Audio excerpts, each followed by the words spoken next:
And hopefully not last. Hopefully not last. Live, oneofus.net podcast of our new weekly series on Thursday nights. Playing to an almost certainly packed house. Yes, there's... Everyone's behind the camera, that's why you can't see them. But, there are hundreds of people here. There are upwards of more than 5 people here. It is standing room also. So Brian, there seems to be some question. What are you doing here? I don't know.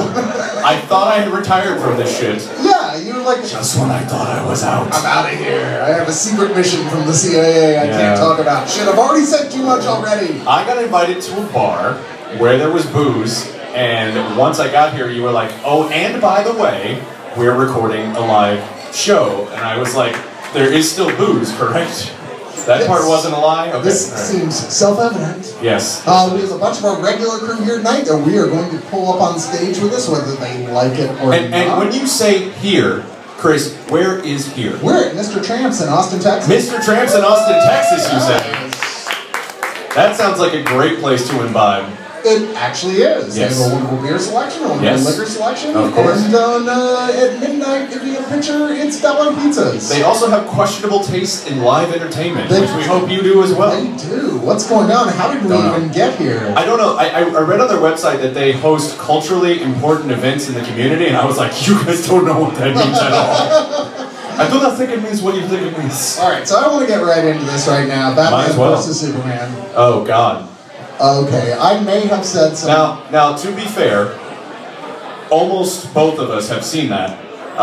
Yeah, no, I'm not gonna. This is not a spoiler cast. Yeah, we cannot spoiler it. We spoiler it. I'm not gonna do that. That's what you think. I'm not gonna. No. Bo, calm down. I'm not gonna spoil this. But I had to wonder. It occurred to me today, with all the negative reviews out there for this thing. So many.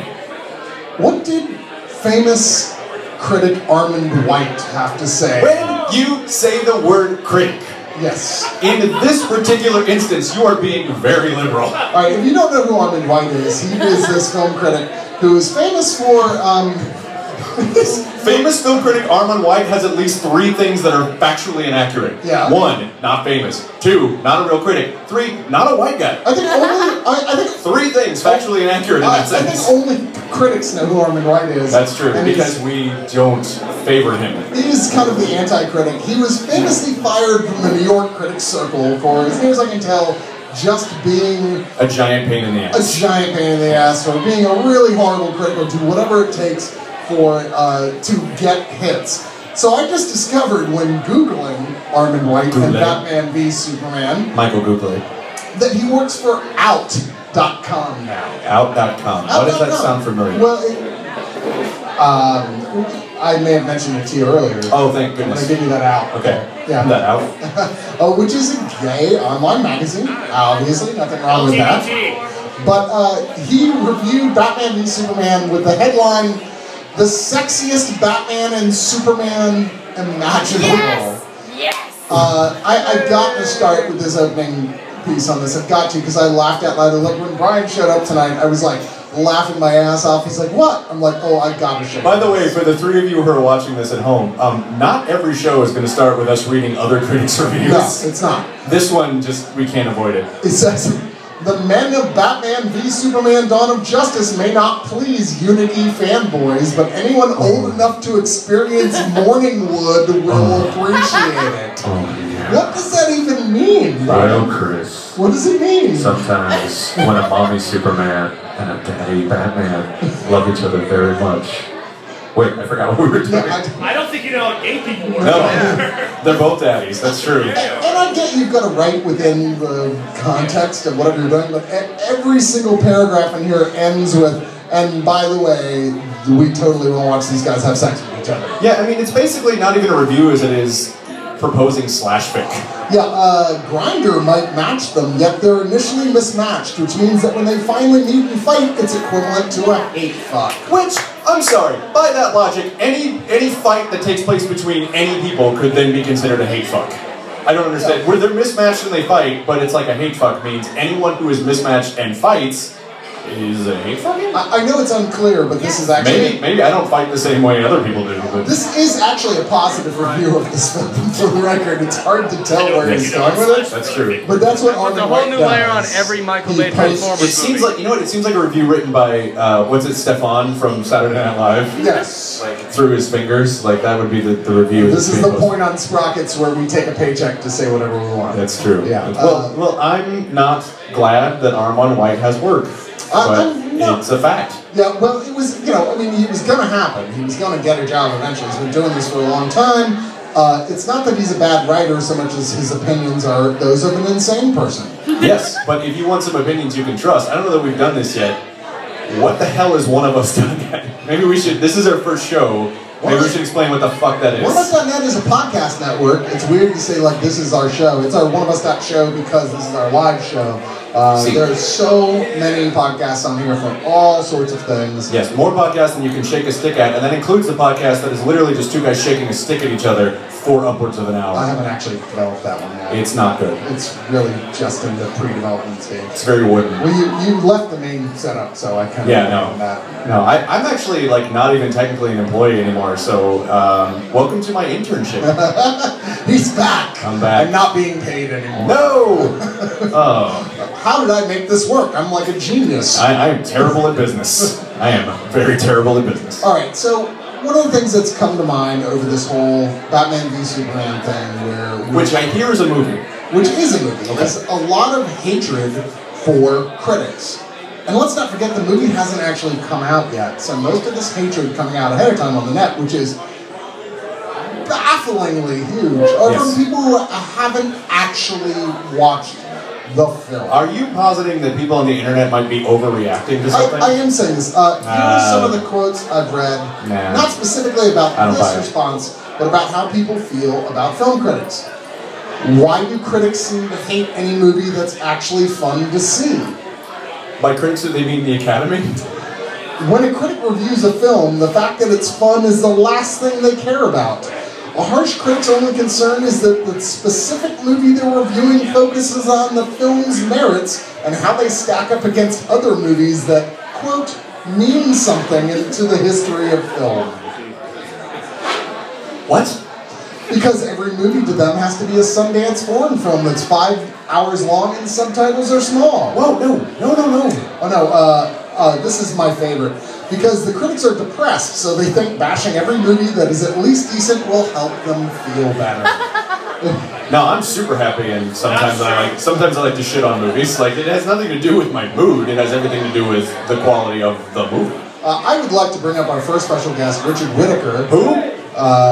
Richard Whittaker, who is featured on Digital Noise, Hello. our Highly Suspect Reviews, and soon on his own wrestling podcast, which hasn't gotten a name yet. So with automatically one yet, so has so much validity. yes, As automatic credibility. So, a friend of mine wrote me a letter. You based- have friends who Yeah, I- refuse to believe this. We It's have true. no evidence to back this up. Well, all of which comprise our audience here I tonight. pay them money. Yes. I'm your friend, Chris. Oh, thank you, Kat. Kat is my friend. Don't encourage this. So this guy says, why do people hate critics so much? I said on Facebook that we returned our tickets to Batman vs. Superman in the face of such poor reviews. My family says I should go see it and decide for myself.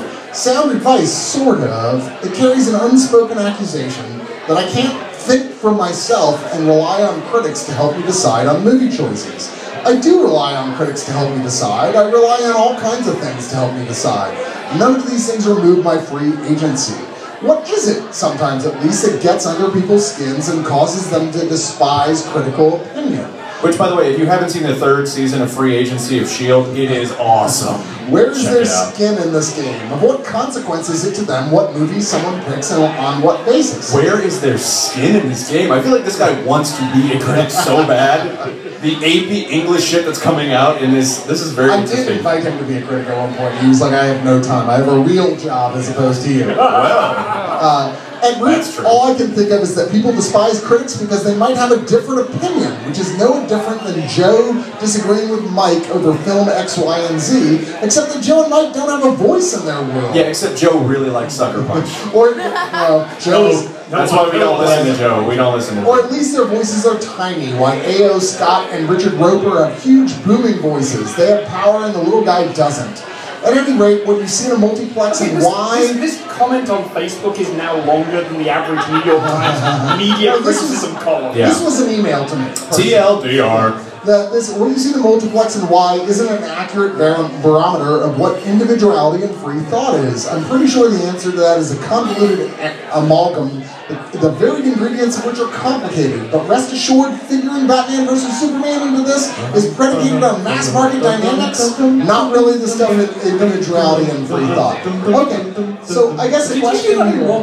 I guess the question here is... Once again, we will not be reading other people's reviews on every show. How do you answer the criticisms that, well, answer for critics, Richard. Ironically... No, we're awful. We're terrible human beings that hate fun. That's just it. Clearly. We hate fun.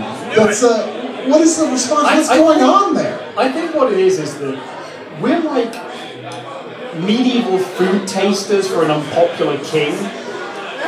Because, imagine that the audience as a whole is the emperor. And the studios really are trying to poison you and make you brain damage. And we're basically there going, oh God, I've got to eat a slice of this pie that smells of arsenic. And maybe, just maybe, I can discourage a couple of you fuckers from seeing it. But at the other end, the thing is, there is stuff that's critic-free, but we just can't go to feel about, which is unfortunate. Let's be honest. Batman vs Superman is terrible, terrible cinema. It makes no sense.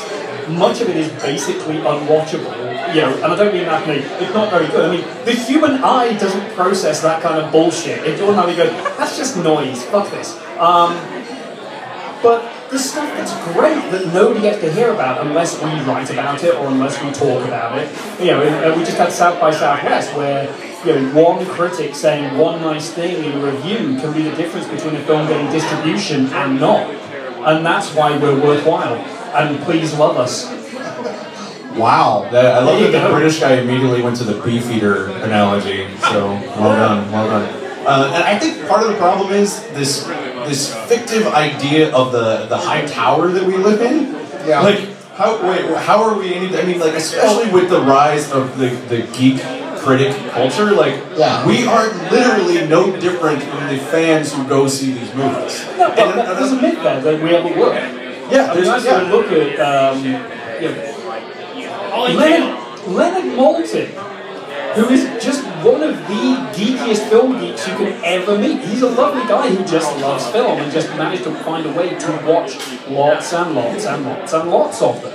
Just by hanging around in cinemas. Isn't that how most film critics get started? Yeah. It's just nobody becomes a film critic to hate films. And know what? Apart from Armand White, as we have and you certainly don't get into this game because you think you're going to strike it rich. Yeah, No. it's not exactly a chick magnet. Which brings up the conspiracy theory that's hit the internet today. Oh my God! I'm waiting. This just in from the conspiracy desk. Has your check cleared yet? We've been making the rounds that Disney and Marvel have been paying critics to slam Batman vs Superman. Where the hell is my check? I think there's a massive misunderstanding of the fact that 99% of the critics out there aren't being paid, period. At all. Yeah. At all. Yeah. We're actually the only industry that makes less money than filmmakers. Yeah. True. Very much so. I think it's because so many of the sites now have adopted the Huffington model of, you write for prestige, and you can eat prestige, apparently, and you can pay your light bill with prestige. No, it's exposure. Exposure. You can die of exposure. You can die of exposure. That should be a fucking book taking to task the payment structure of the Huffington Post. Oh yeah, by the way, is anybody actually upset about the possibility that Gawker is going to go away? A business whose model is let's lightly rewrite other people's shit and hide the link at the bottom, that there's a possibility that due to their shabby journalistic tactics, they may go out of business. Who is upset about that? No one. No one. Exactly. Not one person. So Macho Man Randy Savage fans. I think what it is, I think part of the problem here is that this basic misunderstanding of how critics get into this in the first place. I still don't know. I can't get out. It's because they love the fuck out of movies. That's true. And I'm not going to deny there's a certain, portion of film critics out there who, like, we get pissed off with too. And I'm not even talking about Armin White. I'm talking about, you know, the ones that people like to say is, oh, the snobs. They refuse to like movies that are fun.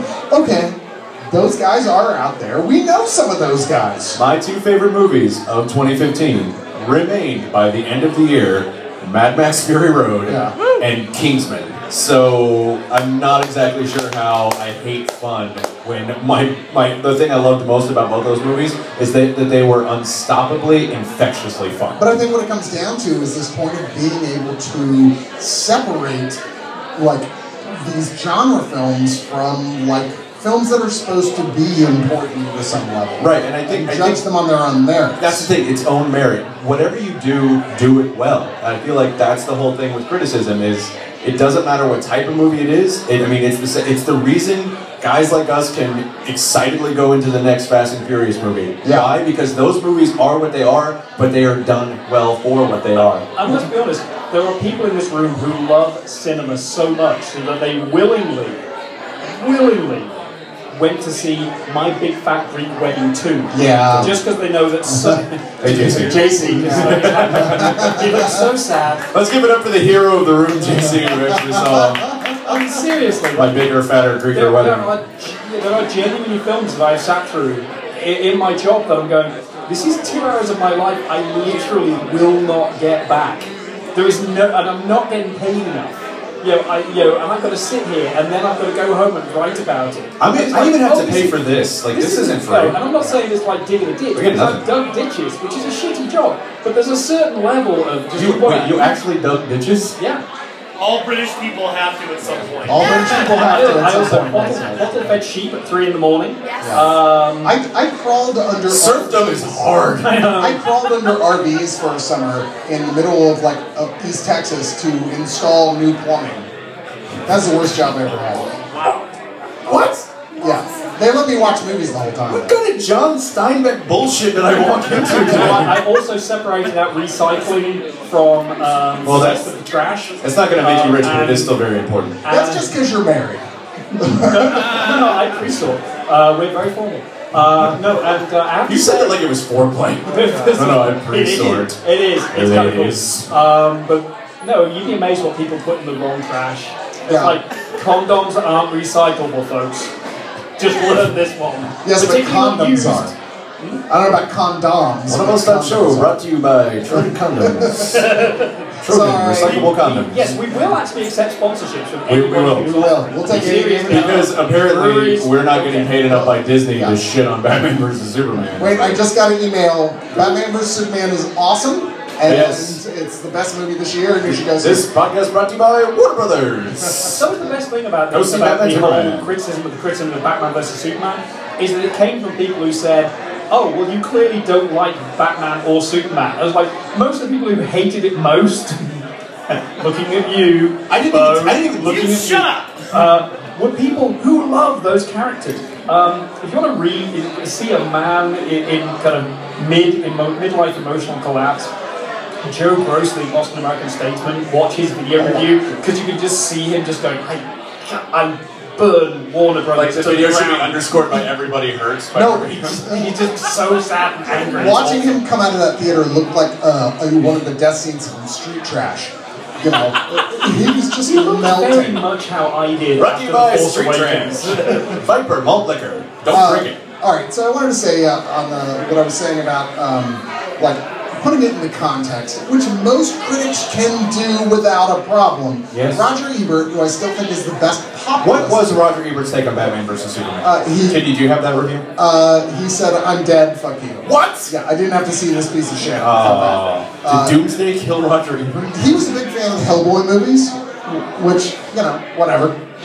I'm kind of mixed on those, but He did write Beyond the Valley of the Ultra Vixens. true. Ultra Vikings. That was Beyond a the Valley sequel. of the Dolls. Beyond the Valley of the Yeah. Yep. Thank he you, said, fact check both. when you ask a friend if Hellboy is any good, you're not asking if it's any good compared to Mystic River. You're asking if it's any good compared to The Punisher. And my answer would be, on a scale of 1 to 4, if Superman is 4, then Hellboy is 3, and Punisher is 2. Interesting. Because he was capable of realizing, you can't judge these things all on the same scale. Yeah. You're talking to people who might want to go see Hellboy in the first place. Where did you put Punisher Warzone?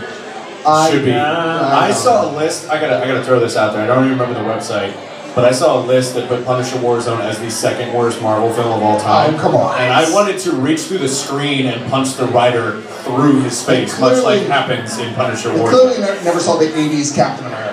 Or Ang Lee's Hulk. Oh, yeah. Wolverine's origin. Or Wolverine origin. Yeah, or Wolverine origin I think still holds. I'm up. here to say, in Ang answer Lee's Hulk is by far the worst. in answer to the accusation, Richard, come on. in answer to the accusation that critics are too snobby, I love the shit out of Punisher Warzone, and I will not apologize for it Nothing to apologize for, Brian. because it's good. I love that you stick by your guns, so to speak. And so does Frank Castle. Yeah, true. So do psychopaths. Let's bring up another He guest said Frank here. Castle, Bo. David Bo Paul, please come up and take the stage here.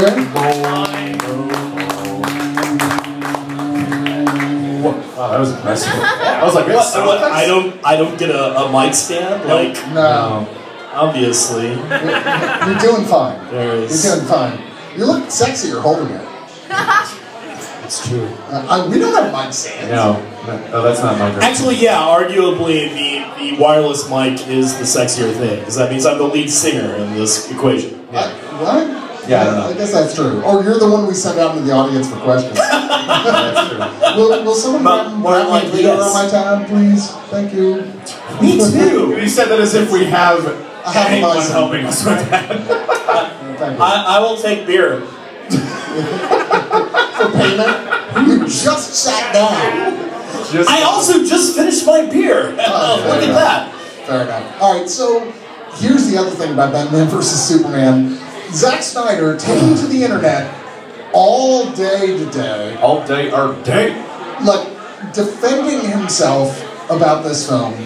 Dodging the bullets. In the most, like just proving the fact that he read the Cliff Notes version of The Dark Knight Returns. No, I think he read The Dark Knight Returns, just much like Watchmen. Nothing that was in that book actually penetrated his skull in anything other than, oh, look, pictures. Feedback. Yeah, my Bo is going to break yet another mic. Bo is the Tom Jones of OneOfUs.net. Can you hear me now? Yeah, most of the time with these mics you gotta eat them. That one you gotta keep away from yourself apparently. That mic's like, I don't know, this guy looks a little sketchy. Oh, this mic is like a little me. But I mean, Keep like, your little me to yourself. I've got a little me for you. what happens with a modern conception of like trying to reconsider these characters where they are just kind of killing people indiscriminately and not really that different from each other in the first place? What does that say about cinema? You know, there are certain things about Batman versus Superman that in the hands of a talented filmmaker would be things that you want to explore, because it certainly does ask questions. It never answers them, and it handles them hand-handedly, but it does ask the question: what is heroism? Why should you put yourself on the line? It poses the situation of, hey, if you save one person or you do one thing, then there is this karmic balance, or even physical balance of the really stupid example that they use in the movie is Pa Kent going like, I ate my hero cake and the farm next door flooded, and it's just like, okay, that was really poorly phrased and horrible, but you make a point. It's like, yes, there are certain things you can do that involve sacrifice. Wrath of Khan does a great job of exploring this kind of situation. The needs of the many outweigh the needs of the few. Just I know. remember. We're gonna get a little verklempt, but No, I don't even mean that. I mean the way Batman v Superman, like things he can steal from Wrath of Khan to make you feel bad. Wait, about are you something. saying all of their chest plates are fake? is that how they steal from Wrath I mean, of they're Khan? really like these guys. There's a bunch of people. There's a funeral that takes place in this film at one point, and it takes place somewhere where clearly no one is Scottish yet for some reason. Yes, they use that old Scottish name. Kent. Yes. Some reason they're playing Amazing Grace on bagpipes for the funeral, and you're like, guys, this is embarrassing how badly you're trying to manipulate people. Everywhere it's heels all the time as well. If you notice it, like there are circumstances. It's not even like Jurassic World where you go, okay, these characters are in a work environment and suddenly they're being chased by dinosaurs. It's like, hey, I'm gonna go stand in a field in heels. Why? Because Amy Adams is short? Is that it? And you didn't want to put her in a box? You wanted to do No, if it was just that she was short, then Tom Cruise would wear heels in all of his movies. Zack Snyder, between Watchmen and this, Zack Snyder has lost his funeral privileges. I don't think the man should be allowed to go to like funerals of his family at this point. He's so badly misfilmed. You raise Watchmen, and I think that's the big thing with Batman vs Superman. He didn't do a Batman vs Superman film. He wanted a do-over for Watchmen. Because, basically, now I'm older and I understand how to do these big... Lex Luthor pulls a full Ozymandias in this film, but is seemingly inbred at some level. I'm not quite sure what they thought they were doing with it at any level. Making him into the Joker? Alright, I'm starting to feel bad for Brian here. Who I'm going to say, before we get too spoilery, because the movie still isn't open yet, actually, it has opened right now. Okay, well, the people sitting in this room listening probably haven't seen it. They could have. It's 7 o'clock. We don't care. They don't care. All right. As well, good for you, sir. People have spoken. Is the movie based on a printed comic? Nobody rips them off a lot. It's already published. It's based on like 6 or 7 printed comics that shouldn't be in the context of the storyline they're doing here, quite frankly. It is like every scene that a 13-year-old boy would look at in these comics and go, wow, that's really cool, I can't believe Superman did that to Batman, is jackhammered into this movie. And to the point where you're just like, there was no reason for this. You just wanted something that looked cool, and you wanted Batman or Superman to say that particular line because you read it when you were 13 and you thought that was really cool, which is, kind of a summation of Zack Snyder's entire career. It's like, this is going to look really cool. Well, fuck your looks. It's just like, you might have the most beautiful staircase in the world, but if you don't have a second floor, fuck you. Have you noticed how beautiful... Wow, that was prophetic. That was very prophetic. Thank you. You just said it's like all the cool things in a comic put together in a movie. It's all the things a 13-year-old likes. He says it's all... How is that a criticism? All right, so he says... You just complimented the film. He says it's a criticism. You just said No, I didn't. things put together. But I hardly didn't. You said it was jackhammered together. No, the idea is My that 13-year-old. If I put on a production of Hamlet, and all of a sudden I put in scenes from Romeo and Juliet because those scenes are really cool and people love love stories, I have ruined Hamlet. I have not made Hamlet better. Actually, that says it's it more just like right. you put in scenes from Oklahoma. I mean, Exactly. I've said this a billion times before, but I'm going to say it again. The Dark Knight Returns was a post-comics commentary. The idea that this takes place well after Batman is retired, Superman is sold out to the United States government and works for them now. The whole thing is kind of a commentary on like fascism and like any number of things that don't belong in a "this is the first time Batman and Superman meet each other" story at all. And there's all this. I mean, like I was saying earlier, Zack Snyder's comments today, all day, where he's defending this film, just prove how little he understands what The Dark Knight Returns is actually about. I just hope in the next movie, he has my favorite Justice League member, the Magic Shoehorn, because I feel like just from the trailer watching this, I was like, Batman, Superman, okay, finally they're starting to get, and Wonder Woman, well that's a little, and Doomsday, okay, and well, hold on, and Aquaman, what the fuck is happening? Like this is too much. This is an overcompensation in the worst way possible. Where it's like for years they've sat back and watched Marvel, going, okay, we should probably do that someday. And then by the time they get around to it, they shoot their load. So like, wait, are you Armin? Look, I don't. Maybe. I am not going to throw any spoilers here, but Zack Snyder really wanted Sean Bean to play Superman. Jesus. I'm also going to say No, like, not a spoiler. Not a spoiler. the two good things that are going to come out of this is one, Ben Affleck is going to do a great Batman movie. Yeah. That he should fucking direct. Absolutely. Yes. Two, considering how much Marvel clearly took the piss out of Man of Steel when they did Age of Ultron, and went, hey, let's not drop a city on people, let's do everything we can to save people. How much fun are they going to have in Infinity Gauntlet going, yeah, remember when they did that really fucking stupid thing in Batman vs Superman? Ta-da! Alright, so let's give Richard a break Aw. and send JC up to the I would stage. enjoy my Ender Richty moment and the Richter moments over here. So Thank you for joining Let's us. have Richard give Ryan a drink. May I have a beer from someone? What are you drinking? Joe, you got a left. Yes, it is on my tab, and Because a our- Fire Eagle would be great. Because our Disney money has not come through, so. JC, JC! if you go to our site, he's on Highly Suspect Reviews. He is on Inside the Locker. And you actually have your own podcast as well on the outside called The Podcast of Basketball. Yes. It's, What's that about? It's primarily focused on NBA basketball. With March Madness coming up, we'll probably talk a little bit about college. Masters of Business Basketball? Yeah. Okay.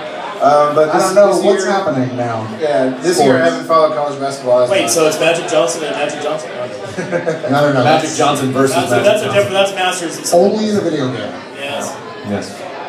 But thank you for joining us. Thank you. I know that you were the standout of our review crew of saying, you know what? And you paid money that came out of your bank account.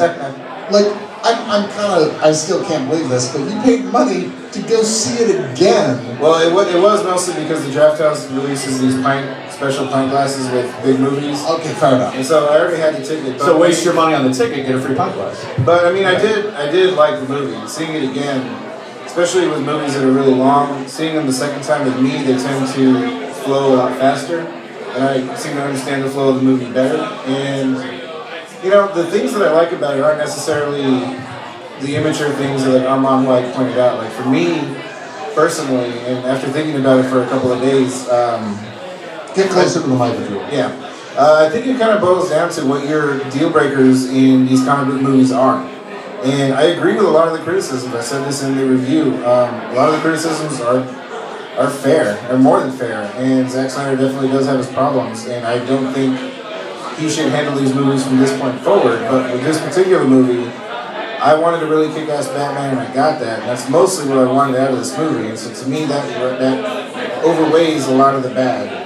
For me personally. Alright, so I want to return to the concept of the whole people versus the film critics thing we were discussing earlier here. Yeah, I read a really interesting article by a guy named Stephen Follows, who was cross-referencing data from IMDb, Rotten Tomatoes, Metacritic, and Data was on multiple Next sites. Generation. I was about to say, Arden's working, the guy's working for Out Magazine, Yeah. and Data's now working for Thank you, Jordan. Who actually found some kind of interesting stuff I never knew before. Thank you. You know, and some of this stuff is obvious. Like, film critics and audiences, of course, do rate films differently. Film critics are tougher and give a broader rate of scores, which actually is interesting. According to all films in this sample, critic rating films are an average of 10 points lower than audiences. On IMDb, half of all films, IMDb is like anyone rated, not critics. Half of all films are rated between like 5.7 and 7.0, so that's like a very small difference out of 10. Whereas half of all films on Metacritic, which is just critics, were rated between 41 and 65. Is that the mean or the median? I don't. I think it's the circumference, What- but I don't know math. Interestingly, film critics I love some pie. and And audiences. this is why we shouldn't be criticizing. Critics and audiences disagree most on horror, romantic comedies, and thrillers. Something else I don't feel like we really even needed to specify. But both film critics and audiences give the highest ratings to black comedies and dramas. Really? Yeah, which really surprised me considering that IMDb seems to be staffed by men aged between 18 to 29 who dislike black comedies and love showgirls. Wait. Oh, you've just described show business. Yeah, exactly. Audience and film critics gave the highest ratings to films that were distributed by Focus Features. And the lowest. These facts brought to you by Focus Features. And the lowest by people who by Screen Gems. And not brought to you by Screen I Gems. feel like I should do a little "the more you know" comment over your head. The Shawshank Redemption is the highest rated film in every audience demographic. Duh. But film critics rated 124 other films higher than the Shawshank. I thought you were going to say film critics give it 124%. Oh my God! You know, you we are quote bad at that we are terrible at math. So that's very you quote these statistics at me like you're saying criticism is some kind of arbitrary thing that can't be gauged. No, it's an ancient system based on tomatoes. And chicken. Just like all art was ever criticized based on vegetables. So that makes sense.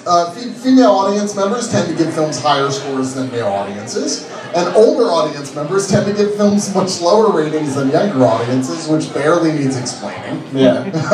Kids today with their hippity hop.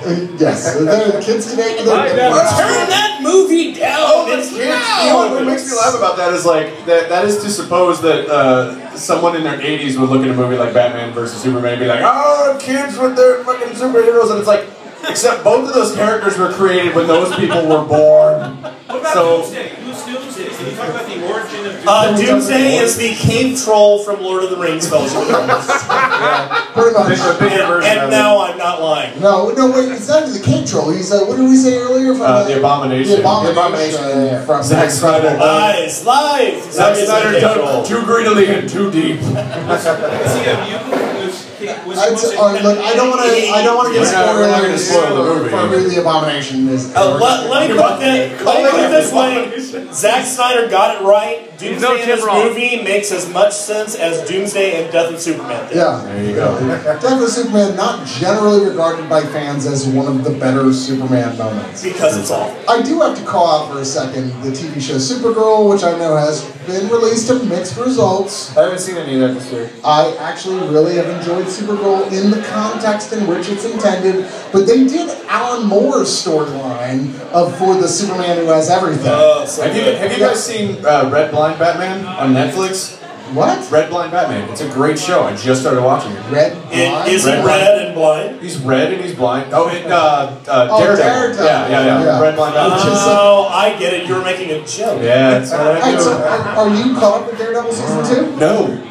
I just finished season 1. I'm mostly caught up. But guys, that first season is legit. Wait, does he fight Gun Batman in that? He fights. Eventually, he will fight Gun Batman. Awesome! It is really great to be the last horse to cross the finish line. I hope. I love it. I hope Ninja Wonder Woman is awesome too. I do admit to a certain amount of Her last name is Nachos, right? Like I always thought that was the best part of that character. You know, you are insulting the Greece and the Greek people. there are no When's your nachos birthday? in Greece. What? No, I'm never going. This is the one. Is the So I actually have a question about Supergirl. So I know that she makes reference to her cousin being Superman.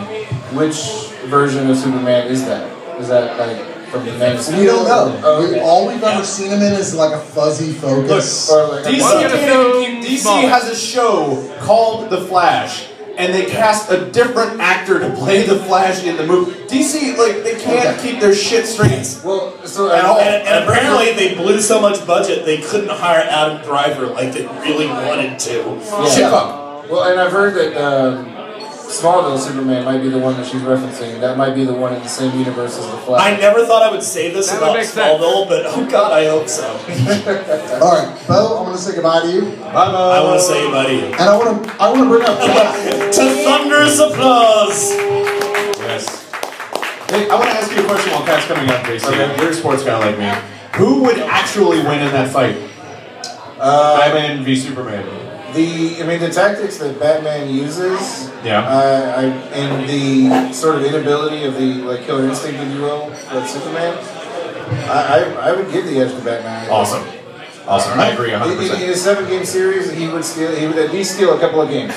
There are so many people who don't even know what you're talking about. I love it. I think you guys should do a whole podcast about the Justice League versus the Avengers. The podcast of Batman. I say, I love how Jay-Z answers every question super deadpan. Like, Yeah. when you're like, what's the podcast about? He's like, it's about NBA basketball. I can't throw. Duh. I tried for years on the show to like throw him off his game. It is impossible. It's amazing. Consummate goddamn professional. Yeah, you cannot break him. No. We've tried. Much like you can break Batman. I've seen it happen, but That's true. I got to rework. Just that. Dolph Lundgren. Go ahead. You know you want to. Kat, Hey, Kat. Hi. I know you're not a dork on our level. What? You're a different Whoa. type of dork. Whoa. You like different stuff than we do. Well, when you were You're talking dorky about other stuff. Well, when than you we were are. like, you were reading the out.com Yeah. review of Batman vs Superman, I was like, that's a legit review.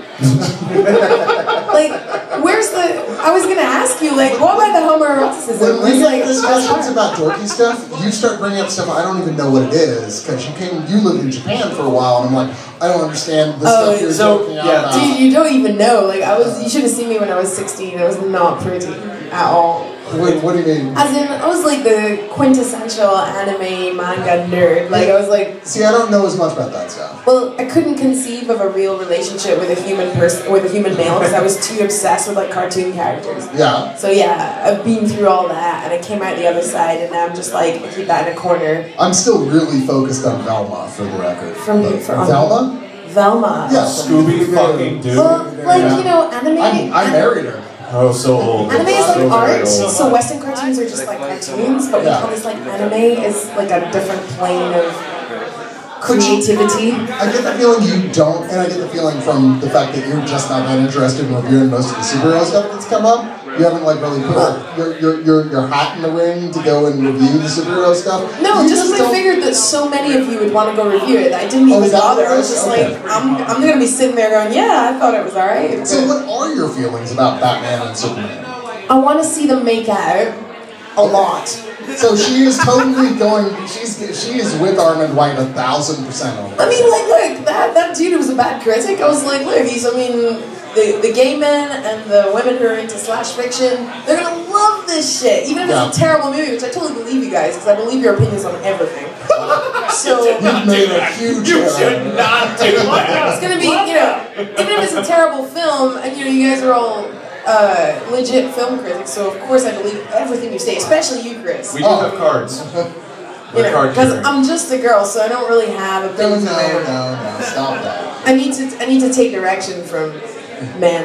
Obviously. Kat, I'm telling you. Cat's what to opinions do. do not necessarily represent those of Wait. I wanna see if I I said short with out. heavy irony. I've also had a beer and a half, and I'm a super lightweight, I so want to I see. might not be that clear. I want to see if I can short out your data processor. Okay, let's hear it. Tell me exactly what you think, regardless of what anyone else thinks. I can't do it, Chris. I can't do it. This is all I ever asked from you.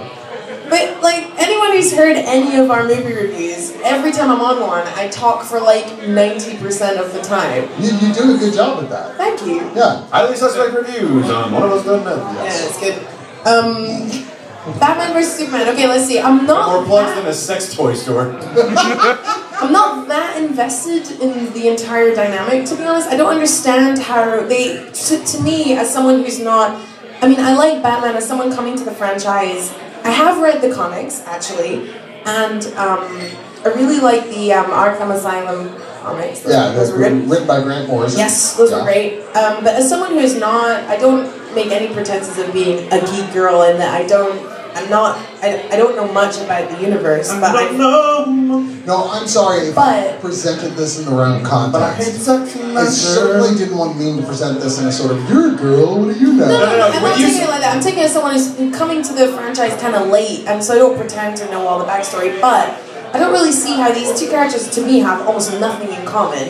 And I don't really see how it would even be entertaining. I don't know why everyone was so excited about this, to be honest. I'm just like, well, they exist in such separate spheres, and they both have such separate motivations that I'm just like, well, why? I think it's because Marvel introduced us to the idea of how exciting and fun shared cinematic universes can be.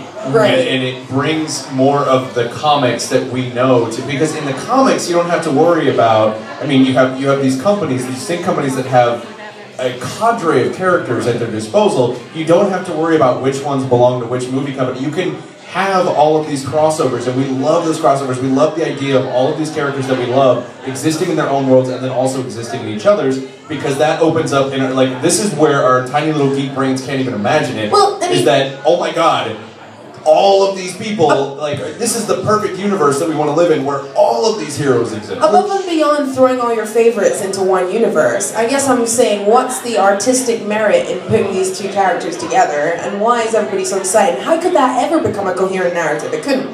Because the two story arcs are so different. I mean, why would they ever even meet, apart from to make out? Well, I think that's kind of what does make them interesting, is the fact that they are so different. And like Bo mentioned, it raises questions about heroism and things like that. So the general idea, and granted, even though I like this movie, it doesn't really nail it. The idea is that Superman is such a good Boy Scout character, and Batman comes from this dark place of vengeance, and he sees Superman as a threat and wants to eliminate that threat. And so it's that those two conflicting ideas that are touched on a little bit in the movie, but there are other direct-to-video movies that are all animated that do explore that more. I do like those, even though I do like this movie too. It's just because I like the characters so much. And one of the things I do like about Batman and Superman, one of the similarities that they do share, is that they are both orphans who have adopted their cities as sort of their fictive kin, their parents. Whose moms have the same name. Yeah, well, there you go. Do they? Really? And then there's They're both named Mom. And then there's the interesting idea that in some stories you'll read, Superman is kind of afraid of Batman because Batman is this psychotic vengeance dude that he was like, he's a rich guy who went off. My parents died. He ran out of hobbies, and so he built a bunch of shit. And he's like, I'm rich, I'm going to do what I want. That's not really definitively answer the question, and I hate to side with Zach on this one, but if there was a fight between Batman versus Superman where Batman knew ahead of time it was going to happen, Batman would win. Seriously? End of story. Batman would win.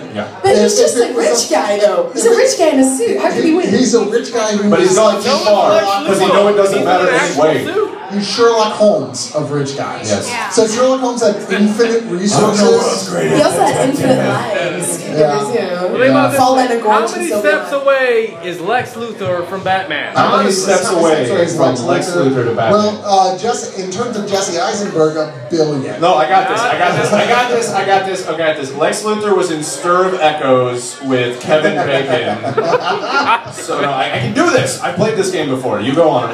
I'll say this about Jesse Eisenberg. I've liked him in every movie he's been in. This is the first movie I haven't liked him in. Yeah, I think even people who really love this movie admit that it was a pretty bad interpretation. People are like, I liked it better when you're in The Social Network. Alright, so we've reached the point of this show where we're getting towards the end, and I know that we have a special prize that we want to give out every week. We do. We have the world's worst prize that we're going to give out every week. Don't say what it is until I won't say what it is. I want to ask really quickly, though, before we do that, is Ramon here?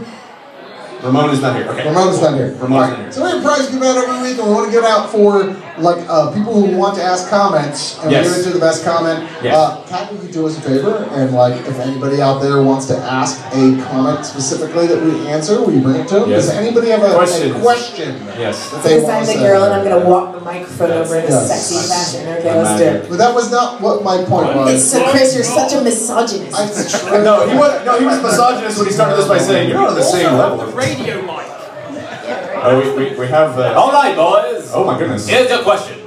What's your name? You have been shitting on Zack Snyder. Say your name, Walter fucking Winchell! Very good. My name is Jordan Schwager. And I ask you this. You've been shitting on Zack Snyder all night. Who would you choose to be the next filmmaker of the Batman vs. Superman movie in your heads? Ben Affleck. Ben Affleck, yeah.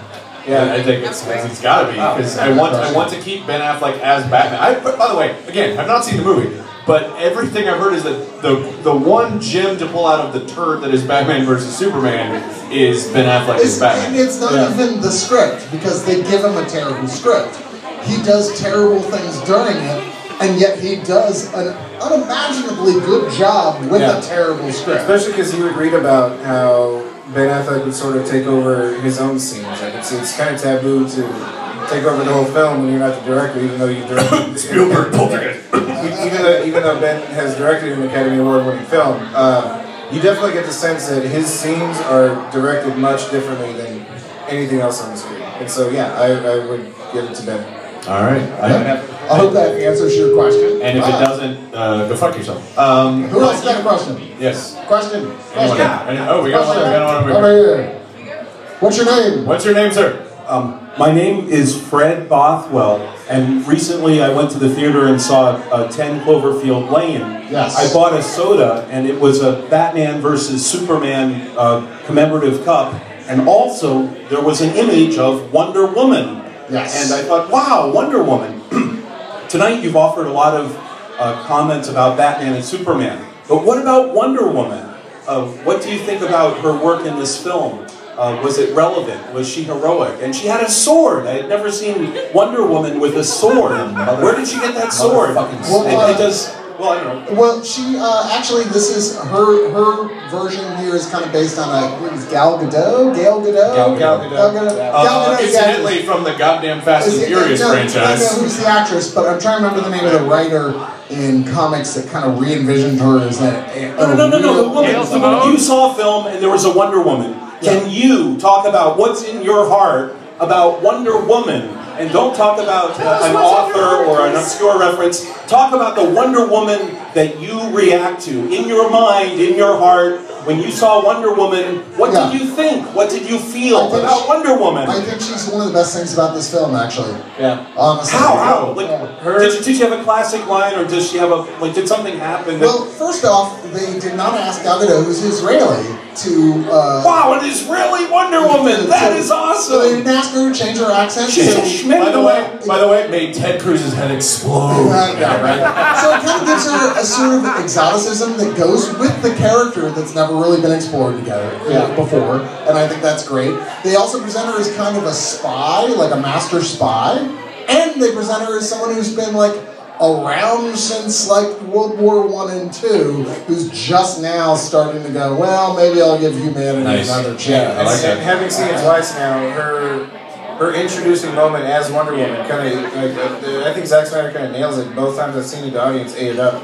Yeah, she actually is, I think, maybe my favorite thing about this movie. Oh, wow. I liked her even better than Affleck's Batman. Than Batman? Yeah, I was really, like, I was the staunchest, like, I don't know about Gadot as Wonder Woman, but I was right off the bat, like, wow, I actually really like her in this, and I'm kind of excited to see DC's version of the first Captain America film, where it's like the period piece Wonder Woman. It's a tough call. It's a tough call as to who had the best question comment, but I think if we're going purely, much like Batman versus Superman, with quantity over quality. Yes. I think my man over here has actually taken it this week. Definitely with enthusiasm. Yeah, it's the enthusiasm for sure. Actually, take off his shirt. Oh my God. We have our first unruly fan. All right, show one. Sasquatch! We've done it. We know your love is. My mom would be so proud. Look, Ma, I made it. So he broke my deadpan. He did. You broke JC, and for that alone, you deserve. Actually, Kat, there's a prize over there on the shelf under the mixing board. What I have for you in this week's worst prize ever is Walking Dead necklace of soap ears. This is pretty bad. Yeah, let me see this. This is a terrible thing that I got recently. It is a necklace of ears, and each ear is a soap from the show Walking Dead. That could be useful. So whether you're a big fan of The Walking Dead or just really into Vietnam and getting clean and washing your sins away, we've got a Walking Dead necklace of ears for this week's commenter of the week. Sir, would you like to come up and get your ears? Yay! Round of applause for the shirtless man who has proven you don't have to be famous to have insane fans. Wonderful. Pat, what are your feelings about Wonder Woman? My feelings? Yeah. I mean, like, she is obviously one of those, she is one of the most well-known female superheroes who has yet to, I mean, literally since like the 70s when she had her TV show, hasn't really had a place in the sun. Right, well that's exactly what I'm kind of thinking. Well, she doesn't get her power from the sun, Superman does. No, that's stop. As someone who is not hugely invested in that entire universe, I would, thank you Richard, you shouldn't have. That's alright. Thank you Richard.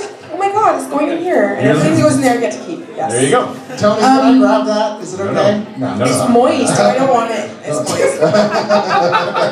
As someone who's not hugely invested in the universe, of course, as a woman, I'm always extremely, and especially as a woman who's into this kind of, you know, fairly newly into this kind of thing. You know, only joined them. I was doing the One of Us podcast in Japan for about a year, I would say. On the show, Wayward Podcast. Wayward Podcast. Which is still on One of Us. Indeed. And then, you know, I've only been on this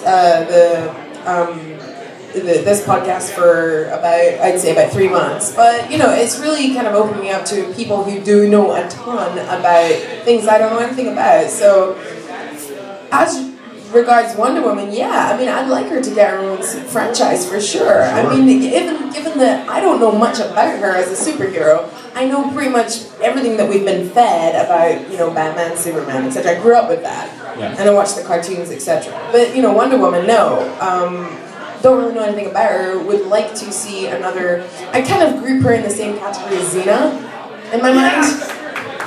Yeah, thank you, sir. Yeah. For my, you know, yeah. Well, that's kind of how they're selling her now. Right, and that's how I kind of imagine her in my mind as an amateur coming to it. I'm like, well, that's kind of the same kind of empowered female group, but I don't know her backstory or anything about her, so I would like to know, yeah. So how do you feel about that they're rebooting Xena?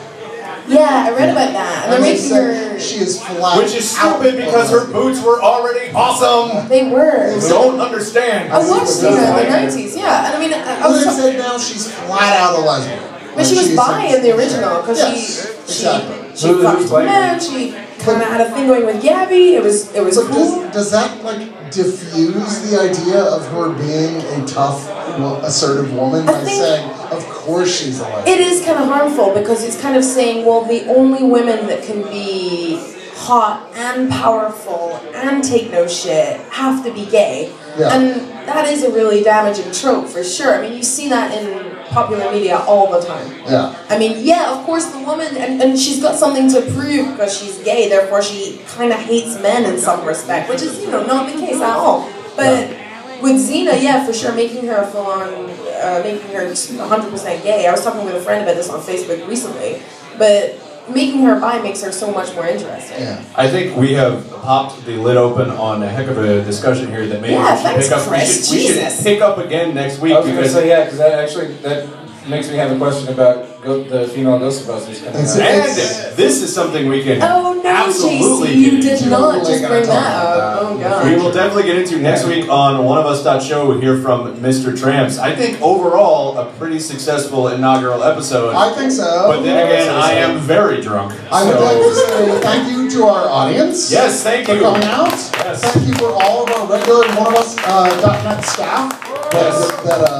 that made the long trek out here. Made the trek out here. Richard Whitaker, who came from across the street. Literally. There's a bridge that he asked. He answers 3 questions. And I would like to encourage people just to come out to Mr. Tramps. Yes. Every Thursday at 11:30 we'll be here, and just come out of here, man. Yeah, come on. this is a great part. Great. I got drunk here long before we did this show. Yeah, Marvel and Disney paid us to say that. Yeah, that's true. Marvel and Disney are paying us to support Mr. Tramps. But thank you so much for coming to OneOfUs.show, and we'll see you next week. Check out OneOfUs.net. Good night.